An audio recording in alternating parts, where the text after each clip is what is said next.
Domestic violence charges in California can have far greater consequences than you might think. First of all, oftentimes in domestic violence situations, somebody will call the police because they want their boyfriend, spouse, girlfriend, husband to quiet down or to just calm down if there's some kind of an argument and it's getting a little bit heated. Unfortunately, anytime the police are called in a domestic violence situation, somebody is likely to get arrested, and oftentimes it is the wrong person. I have represented several victims in domestic violence cases who were simply defending themselves or protecting themselves, perhaps slamming a door on an abuser, and they are the ones who were arrested. And this is a tragic situation because the consequences can lead to, first of all, a temporary protective order. So the police can issue a protective order, make you leave your home even if you have children there, and you cannot have any contact with your spouse or cohabitant, whoever it is, if it's your boyfriend, girlfriend, and or your children for a period of time until you go to court.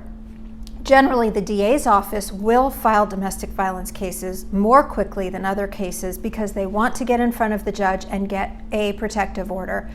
At that point, the alleged victim has to come to court if they do not want a protective order, meaning they want their spouse or loved one to come home to be able to help with the children.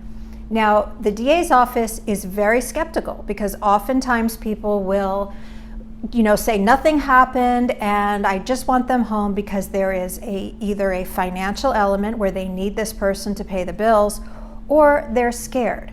So the DAs are very, very skeptical, so you really have to have the victim convince the judge that they don't need a protective order. And that's before the case has even started or it has just begun.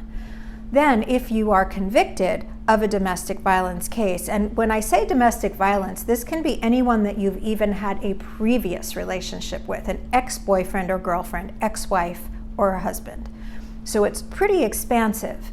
And the minimum penalty for a domestic violence charge in California involves a 52-week batterers treatment program. This means you have to go to this class once a week for an entire year. And you have to show the court proof of enrollment in the class and proof of completion in the class. There's also 8 hours of community service in addition to any other sentence that may be imposed. And there are multiple different fines that need to be paid. So it can be very expensive, very time-consuming, and extremely inconvenient. So if you are charged with a domestic violence case in California, you must call my office immediately so that I can help you. There are numerous defenses in domestic violence cases. I've had many cases dismissed because the wrong person was arrested. Also, if the consequences are going to cause immigration problems for you, there are ways of maybe convincing the DA's office to change the charges, to do the right thing. I recently had that happen with a DACA recipient.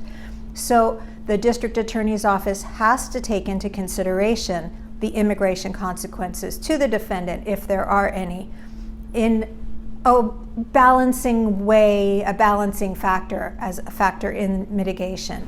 So there are lots of things that a lawyer can do for you. Do not go to court alone on a domestic violence case. And as soon as you are charged, please contact an attorney so that they can help you avoid the protective order at your initial appearance in court. My name is Diane Bass. I'm a criminal defense lawyer in Orange County, California, and my contact information is in the description below. Thank you.